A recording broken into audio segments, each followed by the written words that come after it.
Moi, le tout premier sujet sur lequel je suis impacté, notamment chez Boon, enfin moi, c'est l'équipe Boon de manière générale. En ce moment, on est sur un plein sujet de matching. Boon, on a un rayonnement assez fort.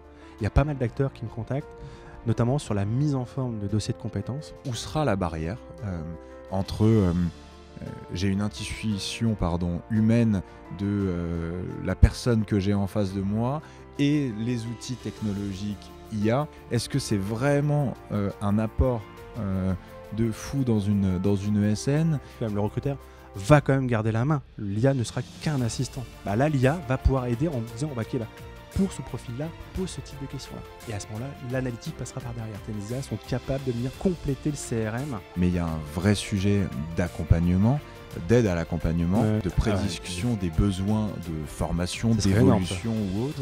Attention, ça fait 1 an et demi que Julien est là, qu'il n'a pas évolué. Le matching est fait, le résumé est fait, le pourquoi du comment on positionne ce candidat-là et pas un autre, ils sont sur la technologie prédictive. Notamment. Est-ce que demain, une ESN sera pas finalement une série d'agents IA, automatiques, et moi je n'existerai pas? Mais tu vois, il y aura des nouveaux métiers encore qui viendront pour créer de la valeur et assister les métiers déjà existants. Ça va être un gain de temps phénoménal. L'IA va être le réacteur nucléaire de la boîte.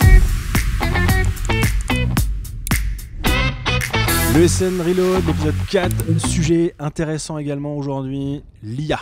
Sujet intéressant, controversé. Posons les bases dès le départ. On est en mars 2025. Exact. Donc ce qu'on dit maintenant sera obsolète en avril. Presque. Exactement, on est d'accord. Ça va tellement vite sur ce marché de l'IA et il y a tellement de possibilités. C'est impressionnant. Il y a vraiment tout qui fait pour que demain, l'IA nous assiste dans notre quotidien.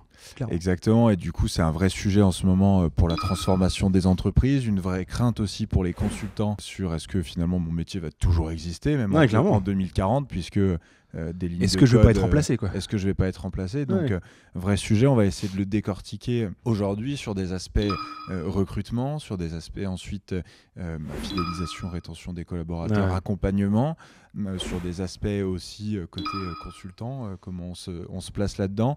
On a quelques exemples aussi d'ESN qui travaillent déjà à fond sur ces sujets, parce que si on ne travaille pas à fond dessus, en fait, quand on parle d'ESN de 2040, on n'existera plus. Oui.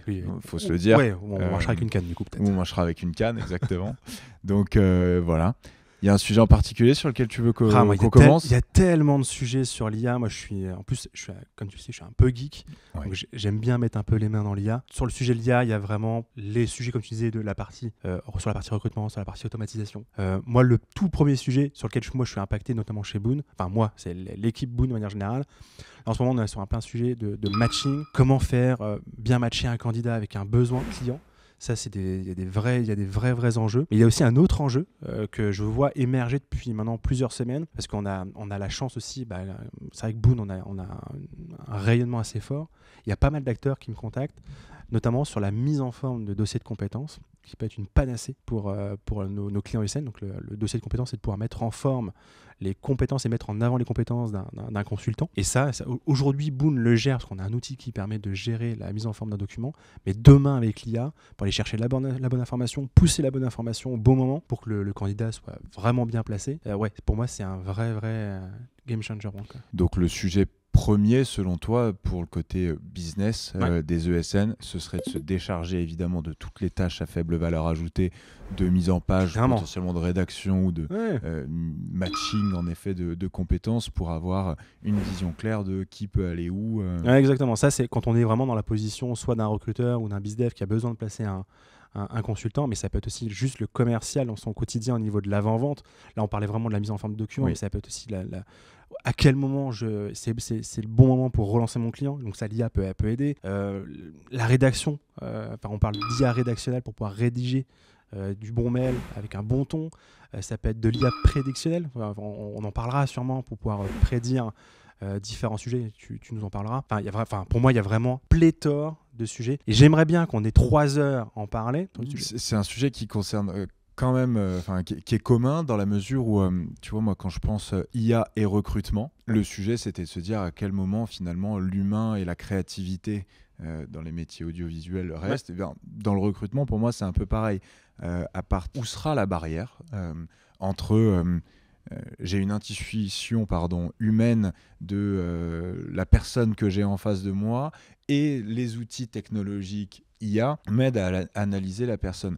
J'ai vu des solutions qui existent aujourd'hui d'analyse de comportement via visio, ce genre de choses dédiées au recrutement. Moi, personnellement, je ne sais pas si j'ai du mal avec ça ou c'est une position très personnelle, mais est-ce que c'est vraiment un apport de fou dans une ESN, est-ce que ou pas, finalement en 2040 c'est tellement loin et à la vitesse à laquelle ça va, est-ce qu'on va pas arriver vers des dérives, tu vois? Moi je pense, enfin mon avis sur les sujets que tu parles, sur la gestion du comportement, etc. Je pense qu'on est encore qu'au tout début, donc ça reste encore perfectible. Pour moi, ça reste vraiment encore qu'un assistant, parce que pareil, t'es un candidat, le fait d'avoir un indicateur et de dire que potentiellement, ok, c'est peut-être pas le bon jour parce que le recruteur, parce qu'il faut dire ce qui est quand même, le recruteur va quand même garder la main. L'IA ne sera qu'un assistant. Pour moi, l'IA va aider à faire le matching, effectivement, dire ok, tu as combien de pourcentage de matching par rapport aux besoins. Est-ce que demain on rajoute les sujets de comportement? Est-ce qu'il a le bon comportement? Est-ce qu'il a la bonne posture? Le PNL pour le coup. Ça, j'imagine que l'IA sera capable de l'étudier. Mais de là à dire, à prendre la décision parce que ce jour-là, il était mal luné ou super bon ou super menteur, ça peut être le cas aussi, parce qu'il peut tromper l'IA, parce que l'IA, il y a une problématique avec l'IA aujourd'hui qui est l'hallucination de l'IA. Et ces sujets-là, pour moi, ça restera central dans une société, mais vraiment sur une position d'assistanat. Enfin, à mon sens. Peut-être qu'en 2040, ça sera totalement autre chose, mais pour moi, aujourd'hui, c'est purement de l'assistanat. Pour moi, le recruteur doit garder la main, les bizdev doivent garder les mains, les dirigeants doivent garder la main sur leur business. Donc en fait, pour le sujet du recrutement, en tant que super assistant dédié au recrutement, dédié à la mise en page des dossiers de compétences, etc. Là, dans la partie recrutement, tu vois, on parlait du matching, mais dans l'IA rédactionnelle, les actions à forte valeur ajoutée. À forte valeur ajoutée, pardon. Il faut que le recruteur garde vraiment, dépense son énergie sur ça. L'IA, typiquement, ça va aider au matching, mais ça va être aussi à la rédaction de questions. C'est quoi la typologie de questions que je dois poser par rapport à l'offre d'emploi? Donc ça va vraiment aider le recruteur, parce que là, l'IA va pouvoir aider en disant, pour ce profil-là, pose ce type de questions-là. Et à ce moment-là, l'analytique passera par derrière. Comme ça, le recruteur va vraiment pouvoir faire sa première analyse pour passer après aux différents managers pour voir si ça colle vraiment derrière. Peut-être dans tout ce qui est test technique aussi. Je pense à un point de vue plutôt business, mais comment j'atteste aussi à mon client que mon candidat a bien les compétences pour la mission qui est proposée. Test technique, on parle même... Alors c'est IA et blockchain, mais de validation par la blockchain de certains acquis, etc.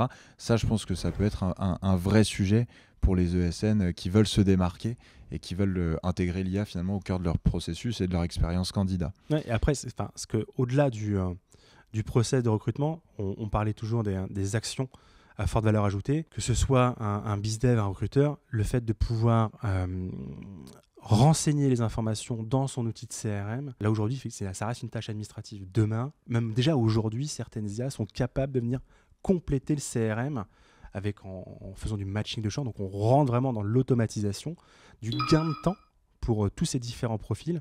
Et donc, du coup, encore une fois de plus, dépenser son énergie sur les vraies compétences. Pour le coup. Et l'accompagnement humain. Clairement. Et du coup, après le côté...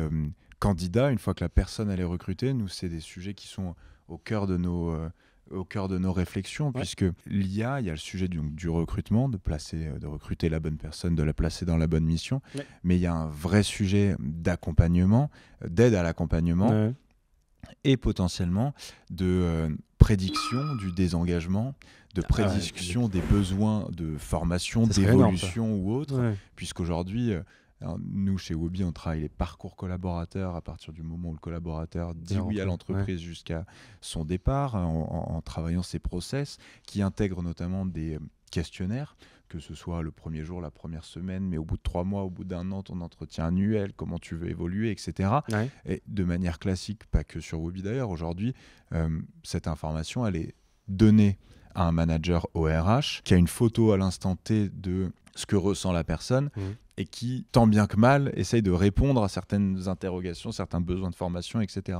Demain, c'est-à-dire en 2040, pourquoi l'IA ne pourrait pas être un super assistant RH managérial et même collaborateur pour se dire ok, Julien, ça fait 1 an que tu es là, tu nous as répondu à tels enjeux, je pense que on peut te proposer telle formation qui pourrait affiner certaines de tes compétences, potentiellement en fonction de l'historique dans la boîte, se dire attention, ça fait 1 an et demi que Julien est là, qu'il n'a pas évolué, on sait que c'est une période de fragilité, voici ce qu'on pourrait lui proposer.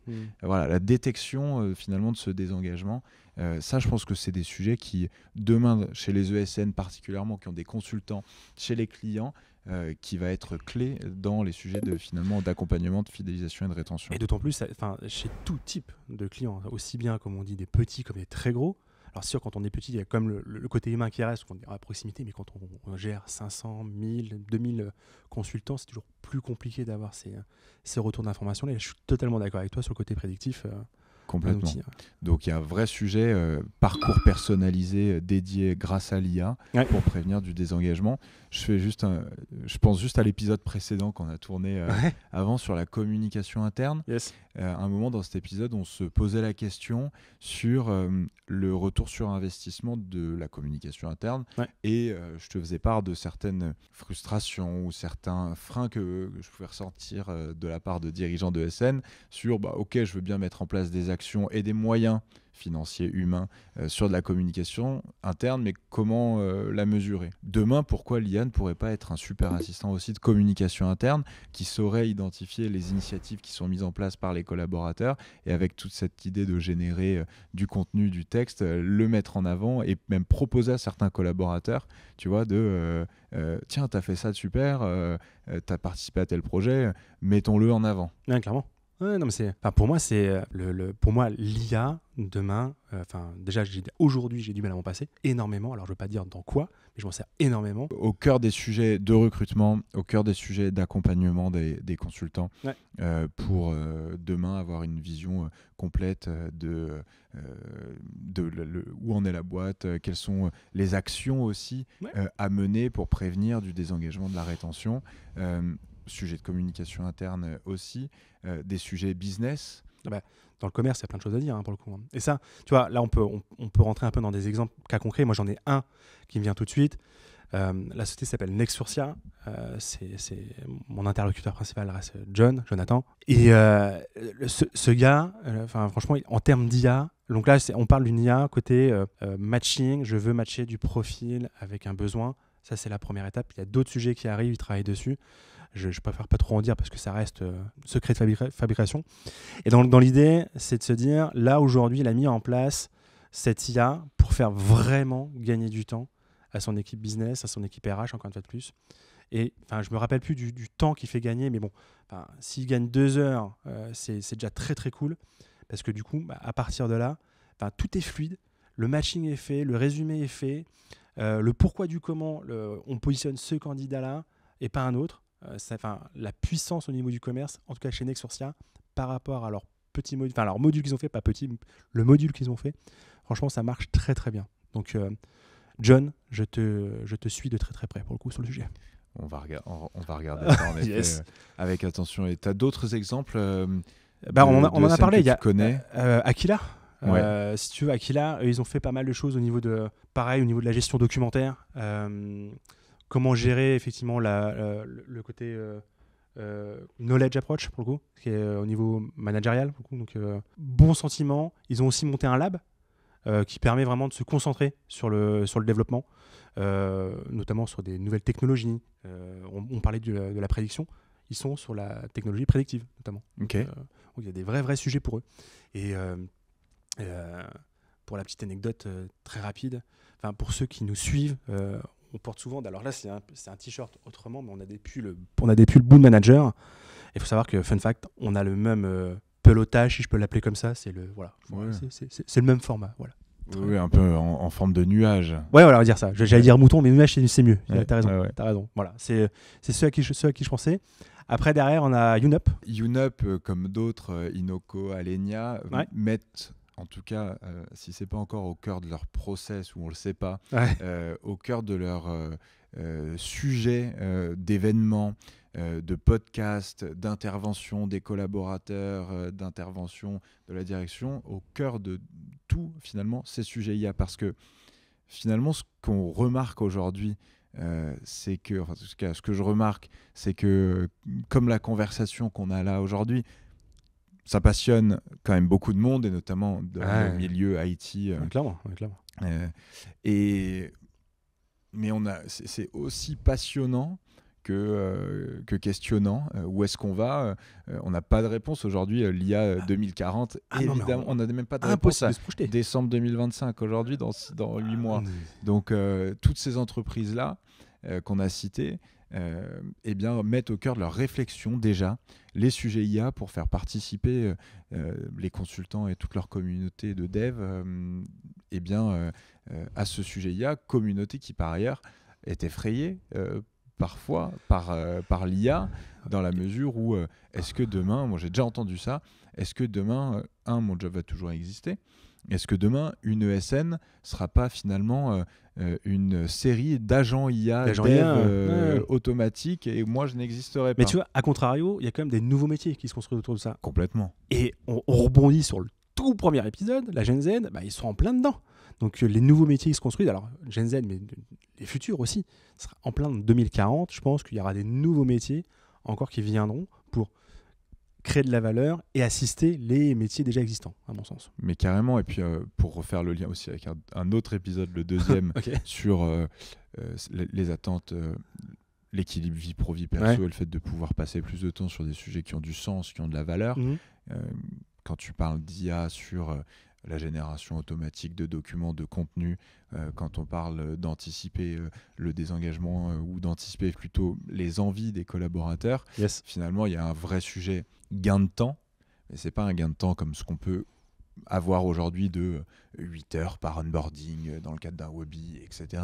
Ça va être un gain de temps phénoménal. Ouais. Et du coup, ce gain de temps-là, sur une semaine de 5 jours, l'idée, c'est peut-être pas de faire des machines surproductives, mais de se dire, le temps que j'ai gagné, je peux le passer à une croissance plus durable, je peux le passer à avoir de l'impact, je peux le passer à m'engager de manière associative, finalement à retrouver du sens, le et temps à créer qui est un cercle dégagé, vertueux. Le temps qui est dégagé, qui est d'autant plus justifié, parce qu'à ce moment-là, l'IA va vraiment aider à passer du temps sur ses propres sujets-là.